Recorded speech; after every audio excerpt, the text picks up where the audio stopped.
All right, so we continue our exploration on ManQ.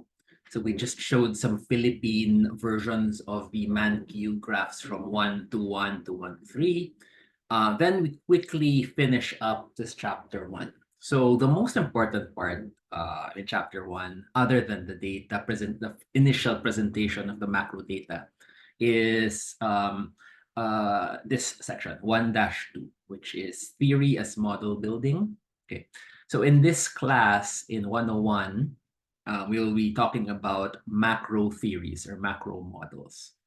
And in this section, it teaches you that there are different kinds of models and theories depending on the kind of situation that you want to consider. So a model, economists use model to understand the world.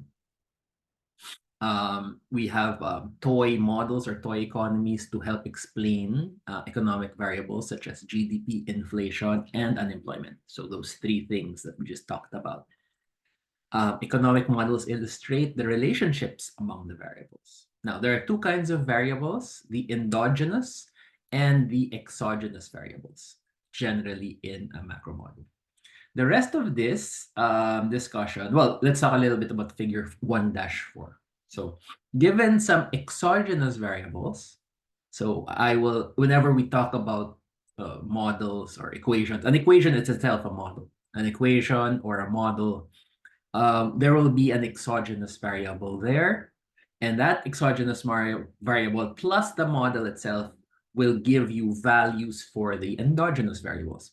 So in a macro model, we'll usually have that GDP or real output or inflation or unemployment. Those will be your endogenous variables. Okay. And we'll be explicit as to what the exogenous variables are. To close this off, there is a model of supply and demand, which you've probably seen before. So a model of supply and demand is essentially two equations, the demand equation and the supply equation here. The demand equation is a function of the price of the commodity. So Q is the quantity demanded, is a function of its own price, and is a function of income. Next, the supply of the product is a function of its own price and the price of substitute. Now, the price of the substitute and on the demand side, the income level, those are the exogenous variables. And the endogenous variables will be the price of the product. You'll notice P is in both QD and QS. And it will be quantity demand and quantity supplied, which in equilibrium will be the same number. Right? So there are two endogenous variables, P and Q, and two exogenous variables, Y and PM. And usually we will be depicting these two equations in a graph like this. Note that in the graph below, the x-axis and the y-axis, these will typically both be endogenous. Okay. The exogenous variables are hidden.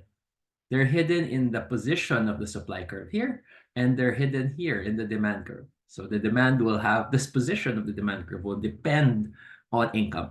So you can imagine if you have more money to spend, your demand for the product will go up. If you have less money, your demand will go down. With supply, if the price of a substitute good goes up, then the demand for this product will go up as well, because people would want to demand more if the substitute goes up, and so on and so forth. So this model here that you've probably seen in Economics 100, I want to say, or 102, I forget the number, microeconomics, there is a version of this in macroeconomics also. So we will, over the course of these next few months, we'll be talking about all of the different macro models, identifying the exogenous variables, and usually depicting in a graph the endogenous variables in the y and the x-axis. Okay, so being able to show the model in a graph and showing the solution is an important skill, generally, not just for this course, but for all the other courses moving forward. Okay. And then here, this depicts pictures of changing exogenous variables. So like we just said, if income goes up, demand will tend to shift to the right, which will tend to change the values of the endogenous variables also, or the solution to the model. In this particular case, prices will go up as income goes up because demand shifts to the right, and quantity demanded will also rise. All right. So just an FYI here, so it's important for me to explain yung minimal level of mathematics required. So typically, we'll do something very simple, right? Demand will be a linear function. Quantity demand will be negatively related to price and positively related to income. Okay, and that's your demand function. And the supply function will be similar. Is there a supply function down here? No. Okay. But there will be a supply function wherein it's positively related to price demand, quantity supply. Okay. So as part of this course, and I'm almost positive because this is high school level math, that you should be able to plot quantity demanded here and price, right, in a price and Q space because you have a Y here, right, there. And you have a relationship between QD and price. So you're able to plot it and then find a solution to a system of equations. So given a value for Y, say Y is 10, right, you can now get an equation between this, and you can draw it on the graph, right? And then given a P, so come up with a P, it will also give you a Q. Of course, you need a value of Y as well. All right, so these are the kinds of equations that you will see. These are basically lines, okay? Yeah, so basically that's as hard as this course will get. Of course, I will, in some instances, for example, with debt, it will become a little tougher, but we'll still try to simplify it. All right. The next important part in this course in macroeconomics is the assumption of price flexibility. So in this case, right, one of the ways in which we can help ourselves solve for solutions in particular situations, whenever you're dealing with, the entire macroeconomy where prices everywhere can be changing and so on and so forth, right?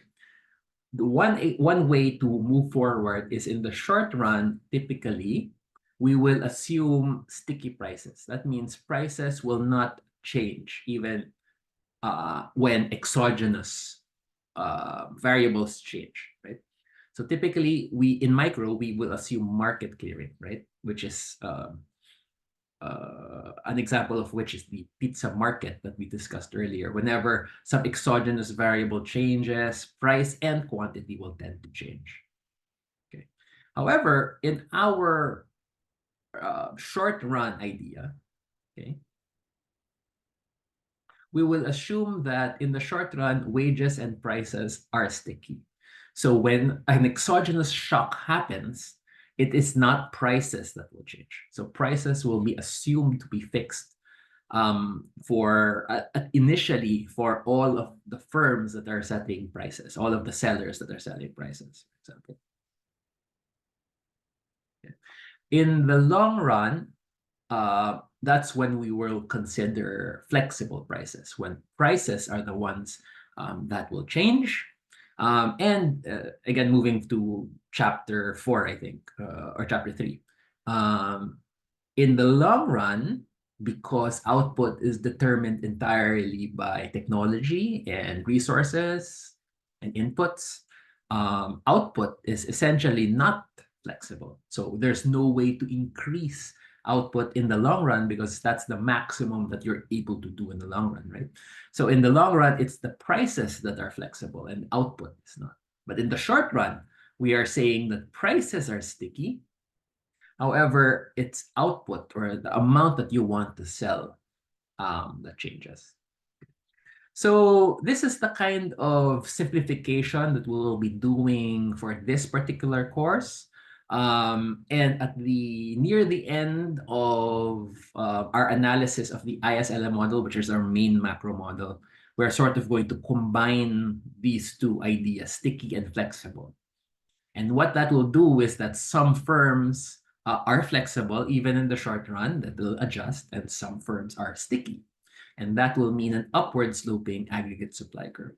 But that's in the future, so don't worry. So the point here is just to remember moving forward, flexible prices are for the long run where market clearing can occur.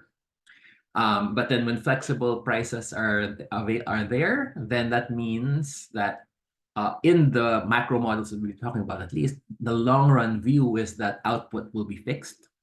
In the short run, it's prices and wages that are sticky, and it's output that can adjust depending on what happens to exogenous changes in demand and or supply. All right. So here we can move on to chapter 2, which I think is the most important chapter. And to end this video, we'll just probably discuss the GDP part of the data of macroeconomics. Okay. Recall that we've shown in the other video what our GDP looks like, and you've seen also what the US GDP looks like. And now we will now jump into defining and understanding conceptually what GDP is. So GDP is often considered the best measure of how well the economy is performing, right? So in the Philippines, the PSA releases quarterly GDP figures. And the data I showed you, that was the annual data released by the Philippine Statistical Authority through the OpenStat portal. Now, conceptually, what's happening here is we need to come up with a way to value all of the production in the macroeconomy, right? Everyone's producing something throughout an entire time period, through a year, right? People are selling, producing services, goods, inputs, and so on. The purpose of GDP is to sort of summarize all of that into a single number, representing the peso value of economic period within a given period of time, say a quarter or a year. Now, as you can probably tell, if you really wanted to do a super accurate job, you need all of the transactions, right? You can imagine everyone's transacting. At some point, it might be possible to come up with a very accurate level of the total sales in an economy, right? But so far, that's not actually possible. So one of the things that I learned when I first studied this is the GDP is actually more of an estimated figure than calculated, if you understand. So it's not possible for any government, even the United States, to track individual transactions. And especially in this day and age, there are privacy concerns as well. So basically, it might be theoretically possible at some point because most of our transactions are going digital. At this point, that's not where we are yet. So the GDP that we're going to talk about, it is a summary of all of this sales, all of the transactions, all the production within a country and within a given time. But one thing that you should think about here is that we're trying to estimate it as opposed to, as an accountant. You're not imagining the PSA is like an accountant going through all of our receipts. No, that's not. It's estimated, right? So it's an estimated figure. The estimate comes from the conceptual definition of GDP. And there are two ways conceptually to view the statistic. Okay. The first is that it's the income or the total income of everyone in the economy. Okay. So when you think about GDP, and that's why it's like a measure of how everyone is doing, income is a good measure of that, right? So GDP is the total income of everyone. So as it should be obvious that the more income there is, the better off the country is. So that's why welfare and GDP are often put in the same plate, right? So that's the first thing. It's the total income of everyone in the economy. The second way of viewing GDP is GDP happens to be, hold on, the total expenditure on the country's output of goods and services. So this is a loose way of saying it. So at this point, we're still doing it loosely. It should really be final goods and services. The actual definition will come into later, right? But the point of this paragraph here is that these two ideas, total income and total expenditure mirror each other, right? From either viewpoint, GDP is a gauge of economic performance, right? GDP measures something people care about, their incomes, and it measures both income and expenditure on output. So the reason these two quantities are really the same, the reason that these two quantities are really the same, right? For an economy as a whole, income must equal expenditure. So that is an important big picture concept, right? In fact, the fact in turn follows from a fundamental idea. Every transaction has a buyer and a seller. Every dollar of expenditure by a buyer must become a dollar of income for the seller. Okay, so when Joe paints Jane's house for 1,000, okay, 1,000 is income to Joe and it's expenditure by Jane. The transaction contributes 1,000 to GDP, regardless of whether we are adding up income or expenditure, right? So either expenditure or income, you will come up with the same number. And that's why they're similar, okay? So that's the first big idea, right? That total expenditures and total income, they're related in the fact that all transactions have a buyer and a seller. When someone spends money, that spent money becomes income for someone else. Okay, so in order to really understand or visualize this and the idea of GDP, we consider what's called the circular flow model here.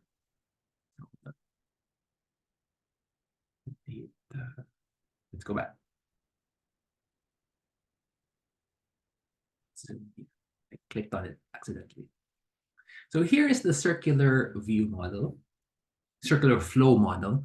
The circular flow identifies or illustrates the flows between firms and households in the economy that produces one good.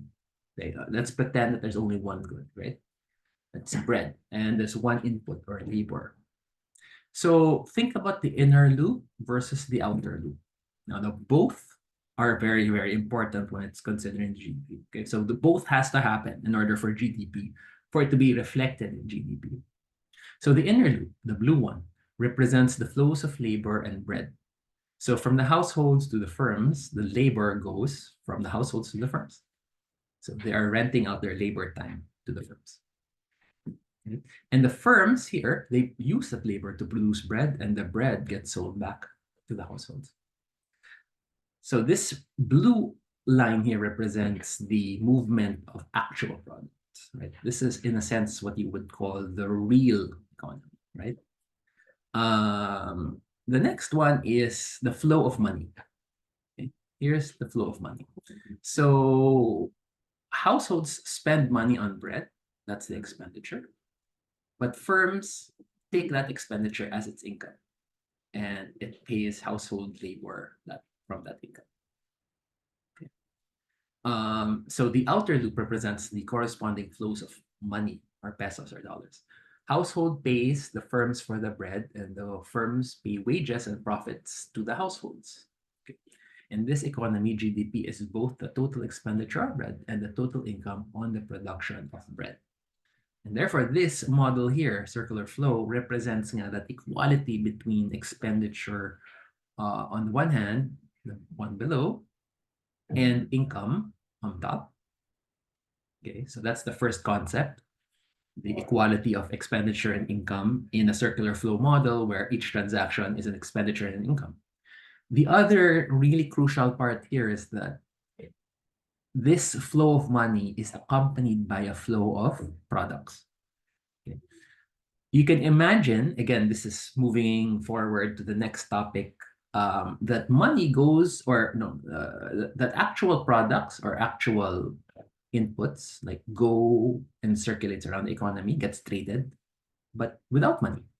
So those are non-market transactions. You can easily imagine that, right? And therefore, what we're looking at here is the confluence of both things. Both things have to happen. When labor and goods circulate, there is a corresponding circulation of money, right?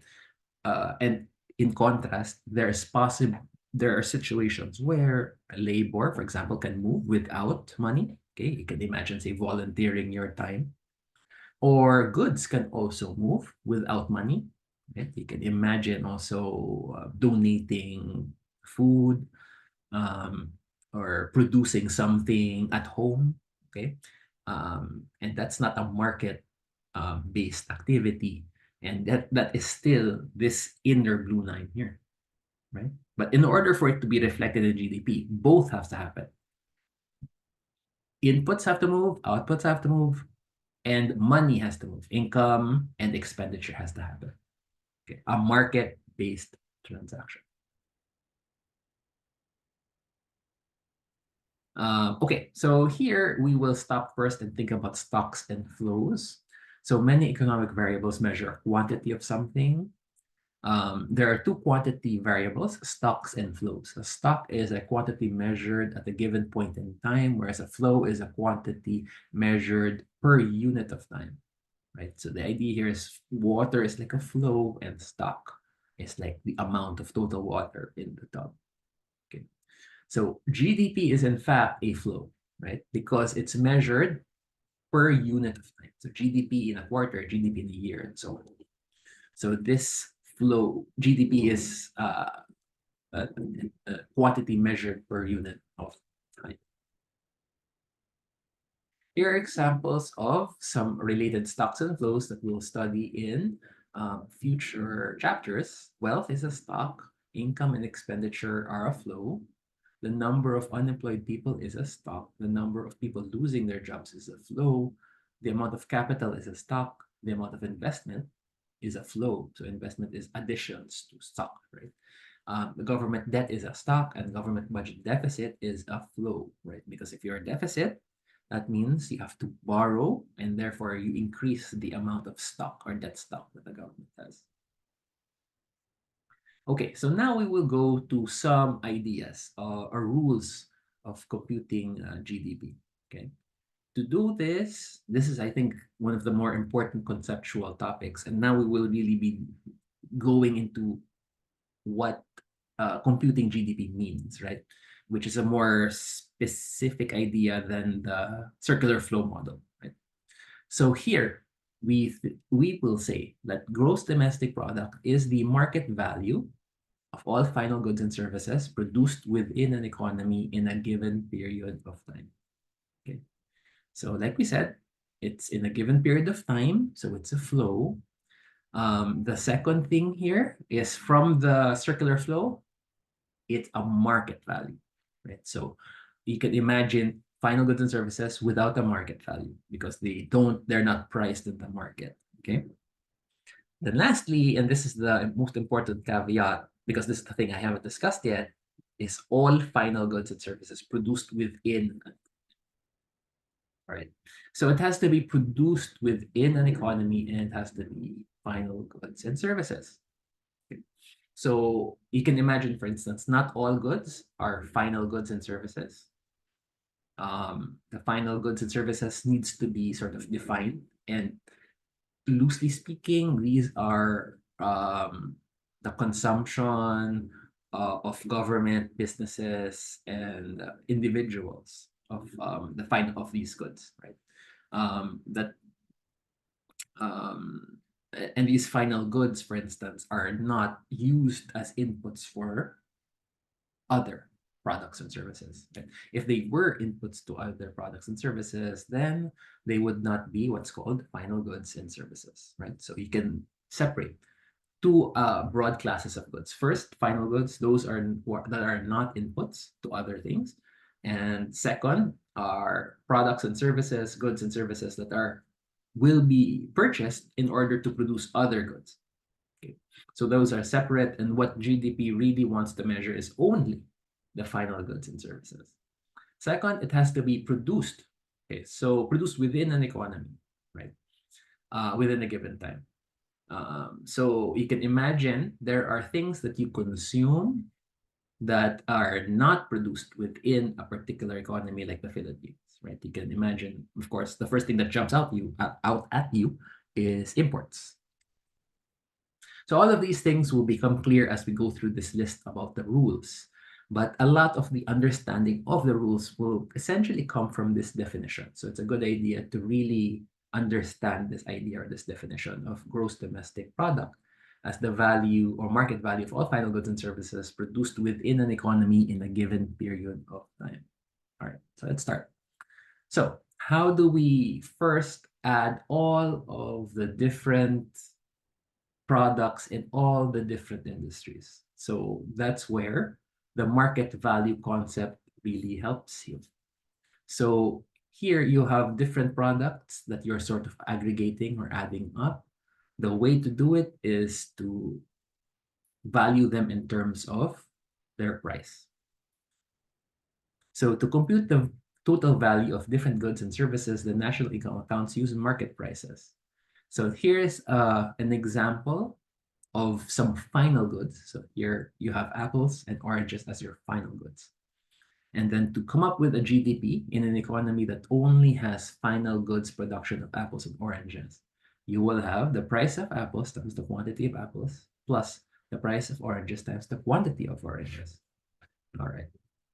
And in this case, the GDP for this hypothetical economy will be 5.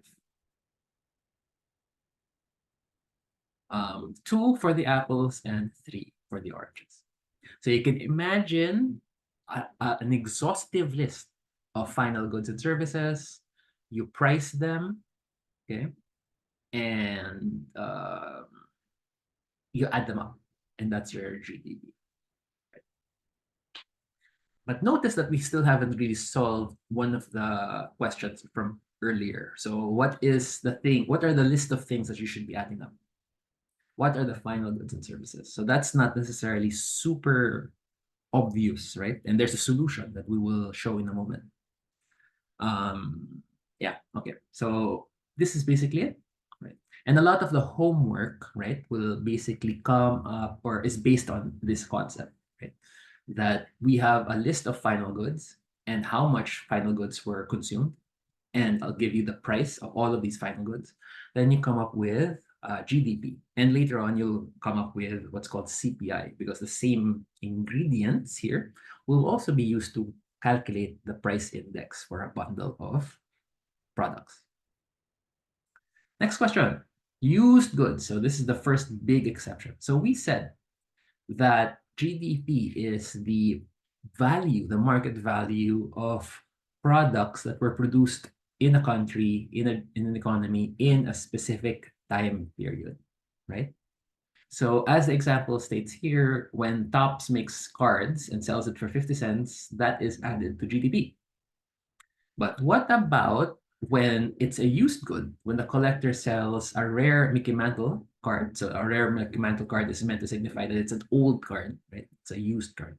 It was not produced that year. And when a collector sells this one to another collector for 500, okay, that 500 is not part of GDP. So GDP measures the value of currently produced goods and services. The sale of the card or the used product reflects the transfer of an asset and not an addition to the country's income. Thus, the sale of used goods is not included as part of GDP. So that's the first thing, right? So if it's used goods, if it's produced from some other period that's not in this quarter or this year, then even if there was a transaction related to that, it will not be included in GDP. Okay. So it has to be a final and it has to be produced within that same year or same time period. Next, treatment of inventories. It's similar to used goods, but there's a more formal treatment. So imagine a bakery hires workers to produce more bread, okay, pays their wages, then fails to sell that bread that they produced. How does this transaction affect GDP? So this answer depends on what happens to the unsold bread. So let's say that the bread just spoils. So the bread just disappears. So gumastos ng wages, but the output just sort of disappears. In this case, the firm has paid more in wages, but not received any additional revenue. So the firm's profit is reduced and total expenditure hasn't changed. Okay, because no one buys the bread. Total income hasn't changed either because the income of the firms fall, but then that's completely offset by the increase in the wages, right? So it's a transfer from firms to labor. in this case. So in other words, you just gave the money to produce something that wasn't sold, and therefore it's just a transfer from firms to labor. So total economy and total income has not changed either. So it's just a redistribution. Although more is distributed as wages, profit is reduced. Instead, so that's the first case. If the bread itself goes away, disappears, becomes rotten. Right? Next, if the bread is put into inventory to be sold later, okay, that transaction is treated differently. The owners of the firm are assumed to have purchased the bread for the firm's inventory, and the firm's profit is not reduced by additional wages it has paid, because the higher wages raise total income and greater spending on inventory raises total expenditure, and the economy's GDP goes up. Right? In other words, if it's actually produced and actually used as inventory, the increase in inventory will be reflected as an increase in GDP. But notice that no one consumed it as a final good by households. Instead, it was consumed or purchased by the firm itself. The owners are assumed to have purchased the bread in terms of inventory. So hindi households yung bumili, it's the firms who bought it. So therefore, it's still part of GDP for that particular year. Now let's talk about inventory that was included, say, years ago, not years ago, maybe last year. And then this is now going to be sold, right? What happens later when the firm sells? This is much like the sale of the used good. So there's spending by bread consumers, but there is inventory disinvestment by the firm. Okay, so this negative spending by the firm offsets the positive spending by consumers. So the sale out of inventory does not affect GDP. So what happens here is that, the bread inventory, the value of that goes down by how much bread is sold, and consumers buy that bread, and that's totally will cancel each other out, right? Because the prices at which the inventory is valued is equal to the prices at which consumers bought the good. So nothing happens to GDP. So the general rule is when the firm increases its inventory, this investment in inventory is counted as I, or investment by the firm's owners. We'll talk about I in a moment. This production of inventory increases GDP just as much as production for final sale. However, a sale out of inventory will not be part of GDP because it's a combination of positive spending and negative spending that totally cancels each other out, and therefore it does not affect GDP. Intermediate goods and value added. So this is very, very important. And when we talk about the Philippine case and how the Philippines does it, this will take center stage. So this section can be called the primary way in which GDP is actually estimated. And this is the ability to use intermediate goods and value added. So many goods are produced in stages. So raw materials into intermediate goods and then sold for final processing. So how do we treat such products when computing GDP? Suppose a cattle rancher sells 1/4 pound of meat to McDonald's for 50 cents, and then McDonald's sells you a hamburger for 150. Should GDP include both the meat and the hamburger, or just the hamburger? So before reading this, right, we already talked about the concept of final goods. And final goods is the product for which there's no further use to produce any other good. And therefore, the final good here should really be clear. It's the hamburger, right? It's the hamburger for 150. And therefore, GDP should only really include the hamburger, right? But what about other cases? So if you could identify which goods are the final goods and which goods aren't, then that could be a way to do it. On the other hand, you could access this information about which goods are used to input as an input for other goods, and you can use that information to calculate GDP using the value added method. Okay. So one way to compute the value of all final goods and services to sum value added at each stage of production. So the value added of a firm equals the value of a firm's output less the value of intermediate goods that the firm purchases. So in this case of the hamburger, the value added of a rancher is 50, assuming that the rancher has no other intermediate goods. And the value added of McDonald's is 150 minus the input that it bought at 50 cents. And therefore, McDonald's value added is 1. So we have two numbers here. The value added of the rancher is 50 cents, and the value added of McDonald's is 1. Total value added is 50 cents plus 1, which is 150, which is the same value as the hamburger itself. So notice the magic of the value added. Okay, you can imagine going to each firm, asking them, okay, how much did you sell? 50. How much did you sell? 150, okay, per hamburger, or 150 times the number of hamburgers. And then you can ask them, okay, give me information about your inputs, your labor, your raw materials, your electricity, and so on. And then the PSA can use that information, and that's what the PSA does. It has surveys on different firms and asks them how much they're selling and how much their inputs are. And then you can get the difference. And for those enterprises, the difference or the value added, that will be part of the measure, part of the things that you will add up, right? You can calculate the value added for all of the firms that you're surveying. Then you can add them all up. And when you add them all up, that is GDP, the sum of all value added, of the total value added of all firms in the economy.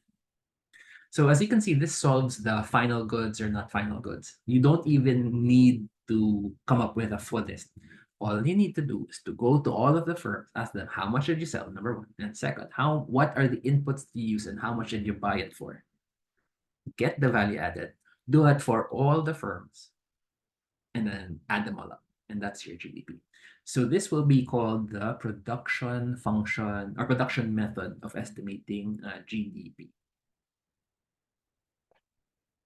So a couple of other quicker things. So I don't really focus on housing and other imputations here, although we also do that in the Philippines. So in this case, housing services and other things can be imputed. And in the United States, for instance, they're used to determine the value of houses. So in this case, a person who rents a house is transacting in the market. Right? It's every period they're selling a certain number, they're paying a certain rent, right? X pesos per month, X dollars per month. However, many people live in their own homes. They do not pay rent. So how do you take account of this housing service? Okay, so how do you do that? So they estimate what the market rent for a house would be if it were rented and includes that imputed rent as part of GDP. So that's important because we all live somewhere, and our homes, housing services are an important service that we all consume, and we need to incorporate that into GDP because it's going to be a big number. Okay, so the Philippines also does this imputation. There can also be imputations for valuing government services. Okay. In principle, however, I think they value some of that. Well, yeah, they're proud for these ones. They're probably the thing is how do you value police officers and firefighters and expenditure on that? And what is usually going to happen is, again, the value added method will probably be done also for the public sector. But then at some point, you will need to sort of take a stand on the value of the final product, right? The final good that people are actually consuming. In many cases, an imputation is called for, but to keep things simple, it's not made in practice. So while GDP includes the imputed rent, you might expect for it to include the imputed value of other things, the rent on cars. So you own a car, there's car services, right? And so on and so forth. Yet these other services are left out of GDP, only for simplicity. So this one really incorporates the estimate ness of it. So not just because we cannot really track all transactions. This is an acknowledgement of the fact that not all transactions, even if you could do all transactions. Not all um, uh, important transfer of goods. Remember the circular flow model, there's a transfer of goods. Not all transfer of goods, important transfer of goods, have a corresponding movement in money or in payments, right? So it's really the fact that the goods are moving, but the payments are not. That is the key issue, right? That's why they're not included in GDP. And that's why if you wanted to, you would need then to impute their value, and then you would be able to add them to GDP. Finally, and this is something that we'll spend a little bit more time on. There's a document on UVLE that's very important. No imputation is made for the value of goods and services sold in the underground economy for the United States. However, for the Philippines, there is an imputation. So this is an important imputation that I wanted to focus on in this course, right? The underground economy. And when I present the paper by Dr. Barsales, former PSA secretary, national statistician, they estimated the underground economy. And that estimate for the underground economy is now included in our estimates for GDP. And what they found is conservatively, the Philippines has between 30 to 40% of its total GDP as what's called an informal economy. So that's pretty big. We'll be talking a little bit more about an informal economy and how it was used. It's going to be used to determine GDP when we get there, when we're done with the Mankey part. All right, next concept is real versus nominal GDP. So I can see that I'm going up close to 1 hour, so I'm going to stop soon. So I'll probably finish here in the real GDP versus nominal GDP. Economists use the rules described to compute GDP, but notice here that GDP is just the sum, again, of the total value added or the sum of the value of all the final goods, which are equivalent, we've just explained. This is called nominal GDP. So nominal GDP. It's easy to see that GDP computed this way is not a good gauge of economic well-being. This measure does not accurately represent how well the economy can satisfy the demands of households, firms, and government. If all prices doubled without any change in quantities, nominal GDP would double, yet it would be misleading to say that the economy's ability to satisfy demands has doubled because the quantity of every good produced remains the same, right? So two things can change GDP if it's a function of prices and quantities. If prices go up and quantities, for example, stay the same, which they won't, of course. If quantities stay the same, then GDP will go up. So that's what this is saying, right? So instead of having this complex relationship between P and Q and P and Q, what we will do is come up with what's called real GDP, right? It's a measure of the value of goods and services without being influenced by changes in the price. That's we will then use to value goods and services a constant set of prices. Okay. So that's the crucial part. Nominal GDP, the prices and the quantities change over time, right? Over the quarters or over the years. In the real GDP, you consider a fixed set of prices and just measure the output, the quantity sold, right? A product. So here you can see how real GDP is computed. Let's say you wanted to compare output in 2009 with output in subsequent years. For our apple and orange economy, you set base year prices, which are prices in 2009. Goods and services are then added up using these base year or 2009 prices to value the different goods in each year. So real GDP in 2009 would be, notice, 2009 prices and 2009 quantities, 2009 prices and 2009 quantities. Therefore, real GDP is equal to nominal GDP in the base year. But notice what happens in the next year, 2010.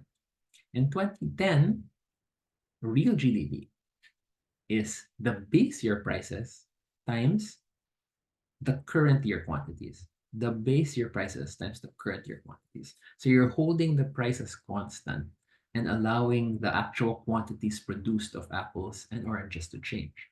And that's how you measure real GDP. And as you can see, real GDP in 2010 will be different from nominal GDP in 2010, because nominal GDP in 2010 will be, you replace the 2009 prices with the current year 2010 prices.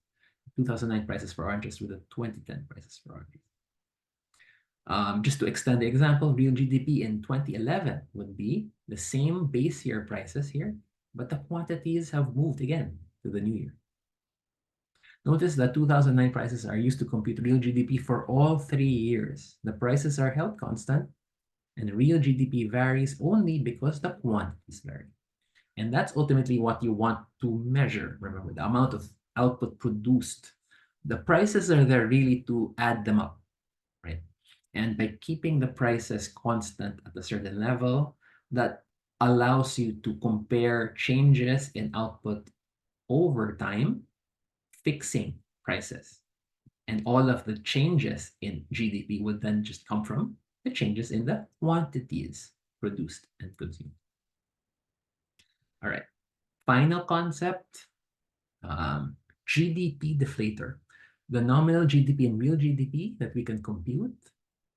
We can compute a third statistic called the GDP deflator. The GDP deflator is called an implicit price deflator, and it's the ratio of nominal GDP and real GDP. So you compute nominal GDP, you divide it by real GDP, and that's going to give you the GDP deflator. So this GDP deflator reflects what's happening to the overall level of prices in the economy, right? So if you recall, and if you go back and if you plot real GDP versus nominal GDP, the gap between the two is the GDP deflator. And if the nominal GDP is consistently higher or is growing, right, over time, okay, and it's growing faster than real GDP, then that means prices are growing faster, right? Again, let's see that again. If nominal GDP is growing fast and real GDP is growing but not as fast, and that means prices are driving the increase in nominal GDP, and that's why GDP deflator should be going up. Okay, so another way again to rewrite this, which is one way to compute for the real GDP, is a nominal GDP divided by the GDP deflator. So to get the real GDP, you have your nominal series and then you divide it by a series of these deflators. All right. We will pass this chain-weighted measures. This used to be a very interesting topic, but the Philippines has sort of decided not to implement chain-weighted measures. But this is something for you to think about as well moving forward. But this is not something that's super crucial in this particular iteration of this class. So I used to teach chain-weighted more, and I'll probably do that actually for an advanced, more advanced macro class, but not for this one. Okay. Ooh. So here's a math trick. I lied. We're not done yet. So this is the last math trick. So if GDP is just the sum of P times Y, okay, here's a math trick that we will use often. Okay? The percentage change in P times Y equals approximately, so there's an error to this approximation. Whenever the changes in prices and output are large, then there will be estimation error here. Then the percentage change in P times Y is equal to, or approximately equal to, percentage change in P plus the percentage change in Y. So there's an example here. Suppose real GDP is 100. The GDP deflator is 2. The next year, the real GDP is Y, and the GDP deflator is 2.1. You can calculate the real GDP rose by 3%, and the GDP deflator rose by 5. Therefore, if you know the real and the GDP deflator, you can work out how nominal GDP rose, right? From 2010 to the first year to 2016, the second year, an increase of 8.15%. Notice that the growth in nominal GDP, 8.15, is approximately the sum of 5 and 3, right? So recall, this is the growth in nominal GDP and it's going to be approximately equal to the growth in prices, which happens to be the GDP deflator, plus the percentage growth in real GDP, which is Y. And these numbers are going to be 5. Oh, sorry, no. It's, yes, 5, no, 3 for real GDP, according to this. Real GDP goes up by 3. Prices went up by 5%, and therefore, approximately, nominal GDP will rise by 8%. If you were to actually calculate it, it's going to be 8.15%. So it's just an approximation. But in other equations, in other models, this sort of trick, right? Because we'll be thinking about small changes in P and small changes in Y, this trick will work, right? To get the percent change of a product, it's approximately equal to the sum of the percent changes of the individual elements of that product. And similarly, and this is something that we'll do later on, the percentage change of Y divided by labor, or some variable divided by some other variable, will be approximately equal to the percent change in the numerator minus the percent change in the denominator. But this will happen, we will feature this later in the course. Okay, so that's it. We will continue with components of expenditure in the next video. Thank you.